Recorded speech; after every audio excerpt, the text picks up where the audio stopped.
Thank you, everyone, for signing up and coming. I'm Linda Lybecker, your president, and I called this meeting, and many of you are more expert than I am on the topic, but I had been hearing concerns about the rolling membership and how that would work, and then other people saying, oh, it's no big deal.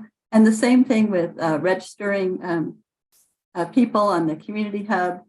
A lot of you signed up. I had one treasurer branch said, oh, I don't need to come. I think it's really easy. So I might call on her in the future, but I think she's working right now. So anyway, I decided it was time to pull us together and to actually talk about how this works and what issues you see, and maybe share tips on resolving. So I wanted to introduce two key people. First, Monica Wahey, I'm going to find you is our state finance VP. Yeah, there she is. And Susan Horning, if you could wave so they can see your face, has agreed to be our dues treasurer for this year, and jumped in last fall when the community hub was a little bit more of a mess than it is now, I think, but really appreciate that. Linda? Yes. By processing dues, you mean how to handle checks, payment by checks, is that correct? Yes, yes. Because that's the only thing we would be needing to process. Otherwise, everyone else does their own individually. Thank you. Yeah, that's a little complicated, I think. Okay. And I'm going to probably ask some, I'm not, because I don't actually process dues, right? Being president. I do know that at the national level, they were encouraging people to self-renew, and it's easier for the dues treasurers in your branches because the money then gets sent to you from national, and you don't have to deposit the money and then send it to national up to six at a time. But I also know that last year, a big problem was people would log in for the first time into the AAUW database and change their password. And a lot of people set up a new account instead of figuring out how to change their password, which caused duplicate accounts. And then those had merged at the national office. Some of you are saying, yes, do a demo. Okay, we're going to try this. As I'm scrolling down the page, this is the, after I hit login up here on the top of the AAUW. I think many of you have done this. And here's the warning, although I say it's it's not in large print. But if you are already an AAUW member, click on forgot your password. Don't have it in there. Now, as you can see, I have mine in there. Log in. And this is where, of course, we can edit our information. You're seeing all my information there. Now, at the very bottom here is renew.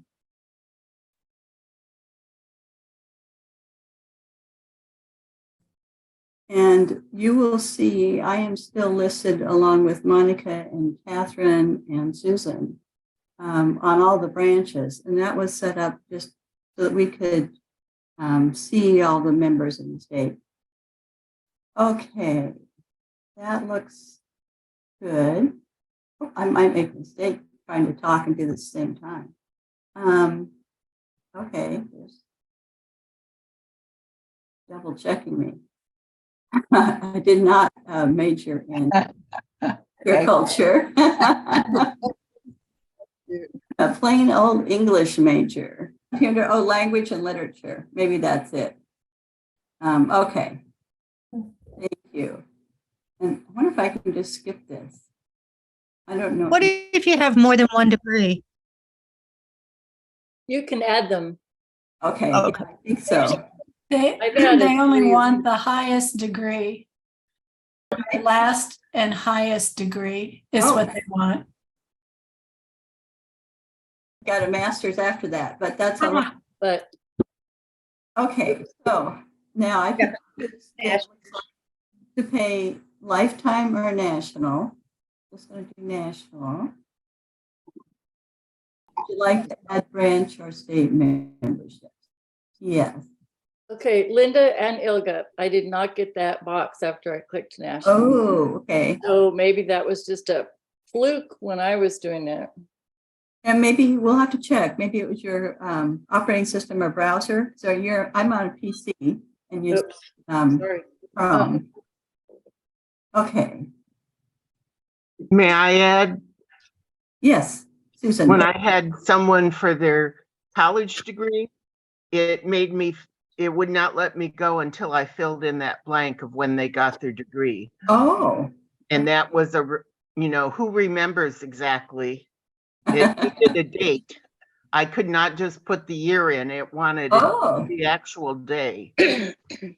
The latest information is if you don't know the date, you add in May 31st or May 30th and the year, whatever the year is. So people usually remember the year. Right, but Thank you, Susan. Yeah. But if you don't know the specific month and date, just put in May 31st or May 30th. Okay. Oh, this is branches A through C. This is new, I think, this year that you see all these branches. Mm-hmm. I just not remembering. Well, maybe this is good. I saw some Oregon ones in there. I wonder if it's because you're president. I wonder if you're seeing more. No. No, No, they I show see them. up. I saw them all. Yeah. You see. Okay, good. So I'm doing this partly because I know you might be helping other people doing it. If you're going to join something else, don't go into next. Otherwise, it's going to be messed up. It was last year anyway. Well, I only am in one branch. Okay. If I wanted to be a dual branch, if you're telling me to join Portland, Ilga, which I can see it's a membership person, you might be. Yes, I would do it right here. But I'm just going to do a simple one and just do my own. Well, the thing is, if the member does not click all the branches that they wish to join at this point, then it gets into a lot of problems of having to join later. And we ended up last year anyway, ended up having to contact National. Randa is here and she can tell you what a hassle that was. I saw a little something. All the branches and all the states. Yeah. Okay. So they're very good. That's a good tip. And there's lots of them, right? So anybody there's lots of people in our state who are dual members. So I'm not. If they don't sign up for dual at the same time, then they still do have to we have to contact National. Yep. On their FAQ now, it said that the treasurer or finance person member dues processor can add them to their branch with no payment and then just, I guess, accept their payment. So they figured out a way, but it's easier if you do it all at once. Okay. So if multiple branches have been selected, choose one to be primary. I only chose one. Donna's happy I'm staying with Hillsborough. Oh, now what do we got? Online membership management. Okay, this is a state. Yeah. That I'm with. Yeah. And I'm already clicked there for Oregon State dues because it recognizes that. Yeah. Good. Okay. Well, I'm going to do donations separately.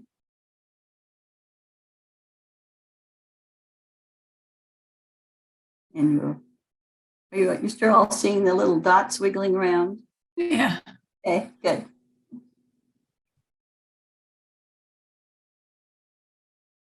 Okay, so there's our price. I don't know about a coupon code.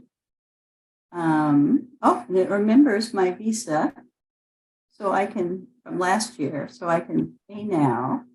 If I could interrupt a minute. Yes. The coupon code is where if you have someone that signs up at your branch meeting and that's your Shape the Future, that's where you would put Shape the Future is Thank that you. code. Oh, good. Thank you. I'm so glad you're helping out. So here I'm going to submit. Is there anything else that you want me to share on here? Rhonda? Then you might want to go offline and correct your credit card, and then Okay. go back online and show how people can change their preferences while they're in the hub. Okay. Because I think we need to be telling people that that should happen if you don't want to get especially a third party information. Okay. Well, I've just updated my payment information. You can see my total details, what's tax deductible there, etc. And I have an option to print it. I don't have a printer attached to my computer. So here I am. And Rhonda, can you tell me where I go to update my preferences? Back to personal snapshot?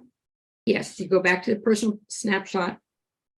And you can scroll down and opt in. And at the bottom is, you can make a bunch of choices, but at the bottom is where it talks about a third party. Oh, additional settings. I have do not call on there already. Oh, there it is. Do not share with external partners, vendors. That's good. Can you check on it? Yeah. So for now, I'll leave mine open just so I can see what other people might get. But thank you, Rhonda. This might help all of you working with your members. And if they want to, opt out of other things, options there. And it might give them a reason in order to want to go in and update their email address or phone number or mailing address. Many of us have been in for a long time, probably never thought to update. That was good. That was useful. Anything else while I'm on this screen that we should all know about? The only thing I have opted out of is paper mails. Oh, that may be why I didn't get the postcard. Now that I think about it. Okay. And hopefully that will help you if other people are going through it. See how to do it. Don't change your password. Don't create a new account. I think that's going to be something new. Okay. So rolling membership means if you joined in March, your membership goes till March of the next year. And that's new for us. Remember last summer, I heard worries about how that would affect us, how we would keep track of people, do our directories, budget for what our dues would be. I think many of you might have figured it out in the meantime. Who wants to, I'm just going to raise your hand if you want to contribute either a question, a problem, or a solution to that topic. Oh, I see Ilga's hand's raised. I meant your virtual hand, but go ahead, Ilga. People renewing in this time slot will still have that July 1 to June 30th. That's not going to change, but it is different for anyone who has joined. I have had, for Portland branch, had several people join since January, and those people, now the rolling is not like if you joined on the 7th, it's not going to roll from the 7th to the 7th of whatever month it is.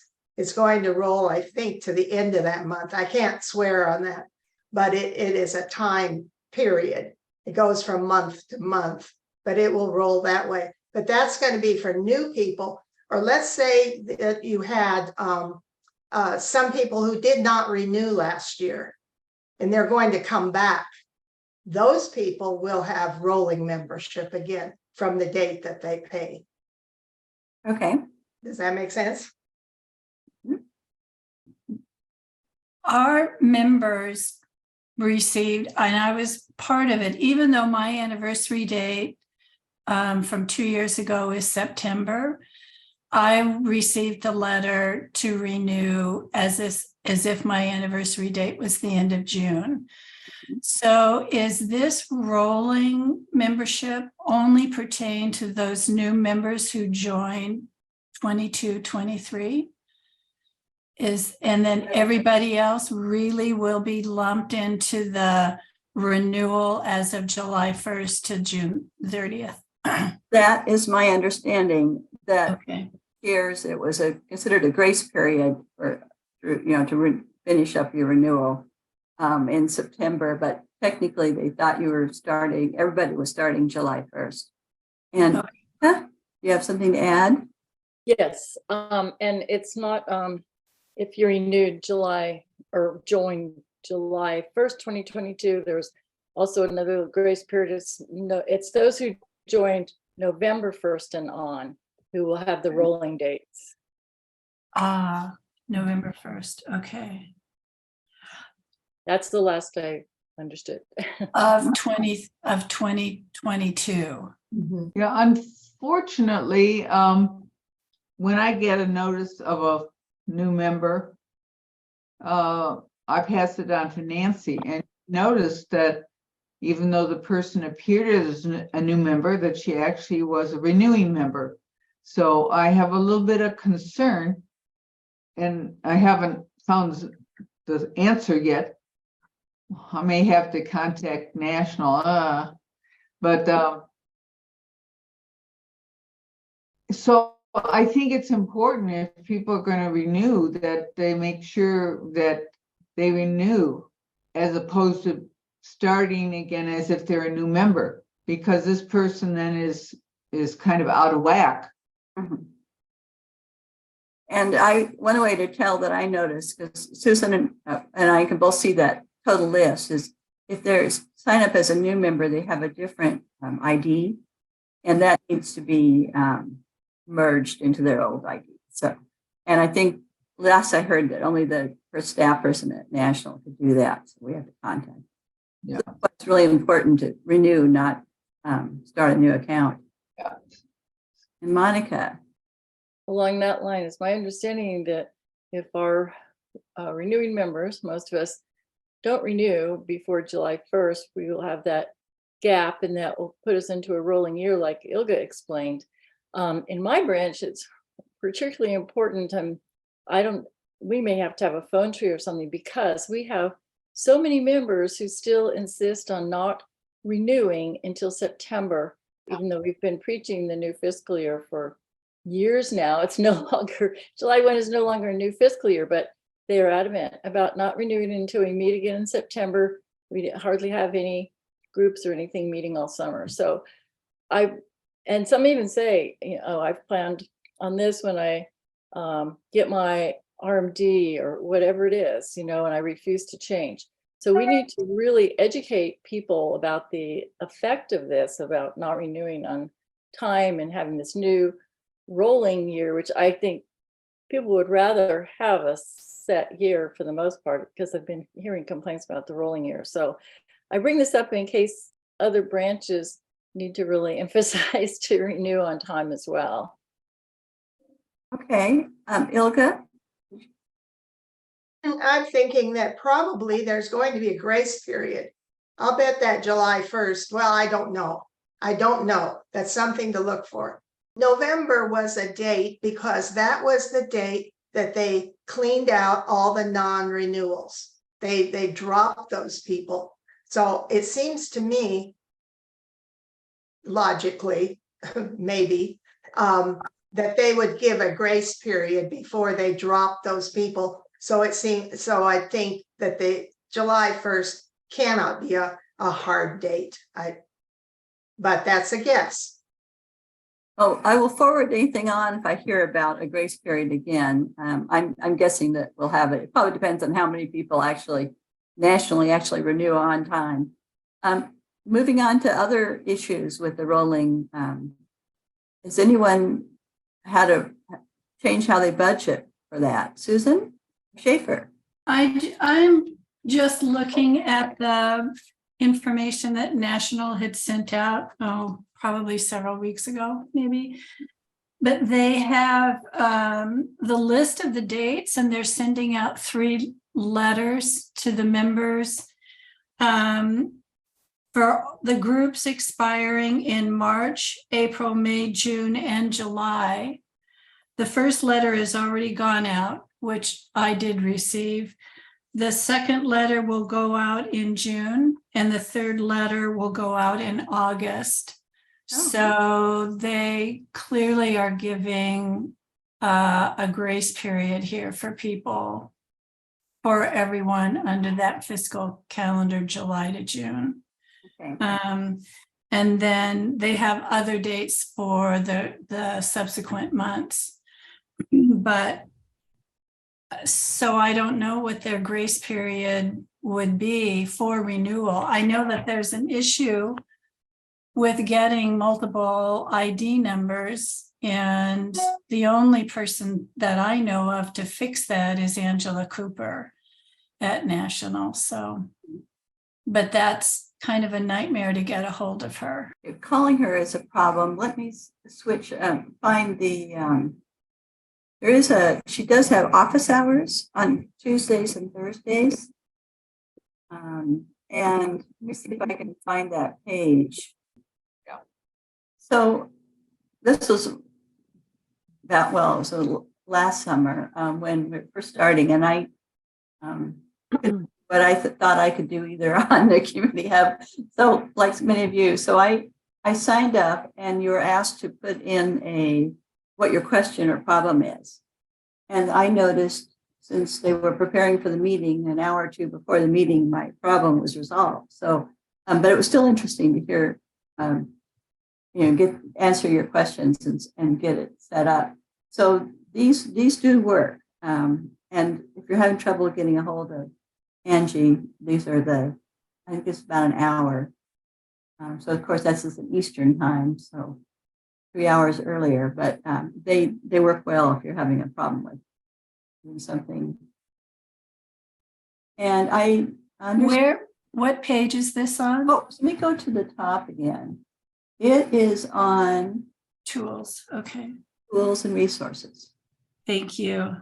Yes, you're very welcome. And it's clear at the bottom, so like a lot of other help things, they want you to read everything first and then get how to get to a person at the very bottom. But on this very page where they say how to handle renewals or donations or something, click, it doesn't take you to it. What it does is downloads automatically. Because this morning I was looking for something, and I ended up, if you're going to want any of those answers and links, just make sure that you won't see it on your screen, but it'll be in your download. And maybe you won't do 6 like me before you figure it out. Oh, I see it. Yep, it's down. It's a Word document.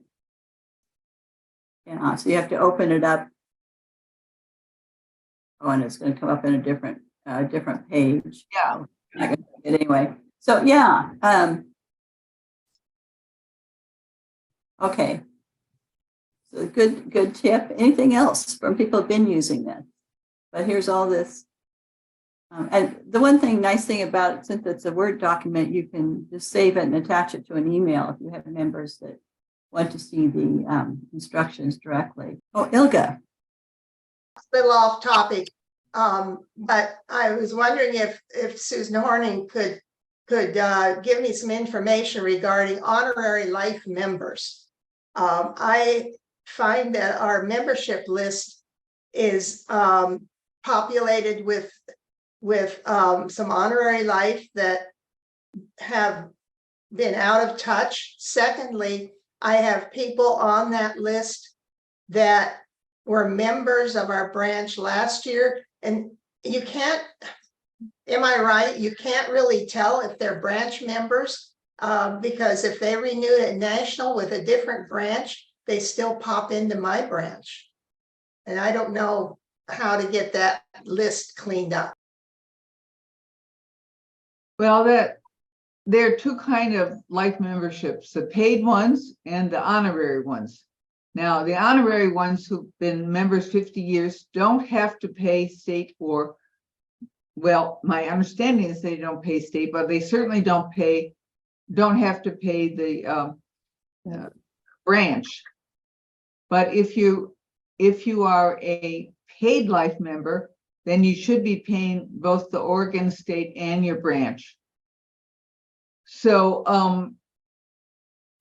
Specifically honorary that I'm asking about. please repeat that, Ilka. Specifically the honorary life members that I'm asking about. In case you don't know, folks, I am now an honorary life member. So I've accumulated a bunch of information over my 50 years. But anyway, when I went in, I wanted to indicate that I wanted to remain a member of my branch. And I wanted to indicate that I also, I'm joining another branch. And what it did, even for me, and it's clearly marked honorary life, it came up charging me the dues for all that. So either that's still a glitch with their programming. I guess the question, though, that I asked Susan was, how do I know honorary life members will have to contact them individually to see if they still want to be listed? Is that correct? I until you mentioned this, I didn't know that you weren't included as a member of the branch. Some of our honorary members pay branch dues anyway, so that isn't a problem for them, but I'll have to research it further to find out why they want to charge you if you're an honorary member. Now, what is the state policy on that, Linda? I don't know. I can tell you, we do not charge honorary life members, pay no dues. Okay, that's what I thought. Thank you. Yeah. And under the old system, in case it's a carry forward, honorary life basically were always there. We had all those, remember having to actively renew them, but we had to take affirmative action. You know, if somebody was deceased, we had to do that to take care of honorary life. I believe that honorary life, it's still up to each individual branch whether they want to charge them dues or not, and our branch does not. Okay. Yeah. Oh, one more thing is, Ilka, I had a thought when you were saying that the state and local came up. Did you have the option of choosing 0 on the dues for state and local under honorary life? I just went through the renewal process like Linda did. And at the end, it asked me for money. Okay. I've noticed that exceptions seem not to be handled well by this software. So, but that's something we can look into. Yeah. So notice that lifetime members appeared on some lists that for people that really didn't want to be a member anymore, but they paid a lifetime membership at some point, and so they were still listed. And I think even for, I noticed it because, for instance, there's a couple of people on there for Corvallis on the state list. Of course, Corvallis hasn't been an active branch for some time, but someone with a lifetime membership that was in Corvallis is still on the list. So I'm not sure. I decided it wasn't, there's a few of them around the state, wasn't high priority, if they're going to work on taking those off the list or not. Okay. So other questions about the rule? Oh, Kathy, yes. I just wanted clarification. When someone's renewing, again on that password, they do not, they're supposed to say, do not change the password. Is that They correct? do change the password. They do change it, and they Right. change it to what? Unless they've changed it last year. But if it's the first time they want to renew online for the first time, they do change their password.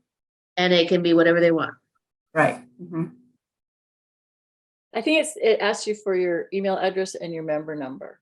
Member number, okay, thank you. Yes, well, I don't remember before this even remembering my password to AAUW. So it's kind of new for most of us. Okay, any questions, Doyle? I have a question on the rolling memberships. Mhm. If someone joins in an odd month, how do they get renewal notice the next year? Because is it up to our branch to remember that and send it out, or do they get something from national? Susan Horning might be able to- National is going to send them notice. It's time for them to renew. Send it by email, or someone said letter? Well, I somebody, think it depends if you've opted out of, like Linda, opt out of receiving. That's what my Opt question. into Opt email out only, while then you're you'll get not it by receiving email. it. Otherwise, you may. Oh, you get it would. in Okay, paper. good. Okay. So it isn't up to the branch finance officer to remind them. no. Thank goodness. Okay. So That's one of our concerns. Okay. Good question. Thank you, though. Other concerns? I think some brand, you were asked if you wanted to opt out of the process. And so the branch had to respond to that. So if the branch opted out of the process, then of course it's up to the branch. But if the branch didn't opt out, then Well, we did, and that's what that, yeah, and so that's, but that was just for this year, I thought. Yeah, maybe the branch can go back and opt in. Okay. Thank you. Yeah. Any other questions? And thanks, Rhonda. That was a good clarification. How many of you do a directory for your branch? Most of you. And are you just doing it once a year, or adding new people as they come in and sending a notice, or what are you doing? We do both. I have once a year booklet directory, but then I also have a version that's email that I can email out, just a spreadsheet. Mhm. And we get new members, and we do that maybe quarterly. Uh-huh. Kathy? We do the same, we do the same thing. Uh-huh. I don't print it, it's all online, and I send it out every so often. And they can print it themselves. Mhm. This hasn't really been a change for that. Budgeting. Someone had asked me about that early on. We just estimate like we normally do. Monica?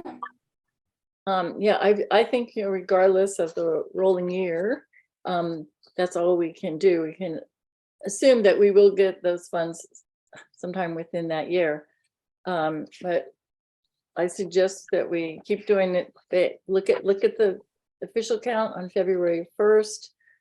Subtract the honorary life, unless your branch actually gets dues for honorary life. Ours does not. But subtract them from the head count anyway. Subtract the honorary life members. You may want to subtract students who you don't think will be continuing, and then look at your average number of new members and non-renewals for whatever the reasons over recent years. So if you have one or two more new members than people who usually drop out for whatever reason, add those, and then consider your fundraising revenue and any gifts and donations and average amount that you can count on getting from year to year, not pie in the sky. And then, remember the old adage, if you're in doubt, budget revenue low and expenditures high, so you won't get in trouble. Those are my thoughts. That's how I'm going to approach the state budget. Okay. I know most of you are experienced people. We have you do this within your branch, so they have a buddy system for new treasurers or new dues treasurers, if you have them. Or if there wasn't someone, would you consider buddying with another branch to give them some orientation? I'm not seeing much reaction. Sheila? Yes. Yeah, we do that. After new officers are formally elected, the outgoing officer is supposed to set up a time to meet with them, make sure they have a copy of the position description, fill them in on, how things work for their particular position. And then late in June, we have a board planning meeting where outgoing officers and incoming officers attend to do kind of a more formal transfer of responsibilities. Mm-hmm. Okay. And, anyone else? We do that as So- well, but our planning meeting is sometimes August, sometimes it can be anything, June, July, or August. Donna Wellington? We're having a planning meeting later on this month, and we're going to be addressing several of the concerns that we're having in terms of new leadership rules and how that's working, how we're communicating with our members, because I still feel like they're being so overwhelmed with emails that they're not catching about 2/3 of what we're doing. So we're really, and what does change mean for our branch? Because we have to change in order to remain relevant. So what does that mean? And we're having a meeting just for that. And one of the things on there is how do we train? Because that's something that I feel very strongly about just with my background. And so I want to talk about a way that we could train that feels more effective than what we're doing right now. So that's what's happening this month. So Thank you. And I think, at the state level too, we decided this is something we decided to try out this meeting, and gosh, 20 of you came, so at least you had high hopes. It's been an hour, and I'm going to wrap it up unless there's something you really wanted to hear and haven't yet. Susan Horning. I just want to remind people two things, please. I just looked at the latest roster from the state. I only found 2 issues. Please tell your people when they're putting in an address, don't use a comma. And if people have a PO box or what might be a second line, make sure they go, when you look at it, don't look at the view, look at the edit, and then you'll see, and make sure they don't have the second line, because that will also mess up reports. So thank you very much. Yes, I'm glad you got that in. Anything else?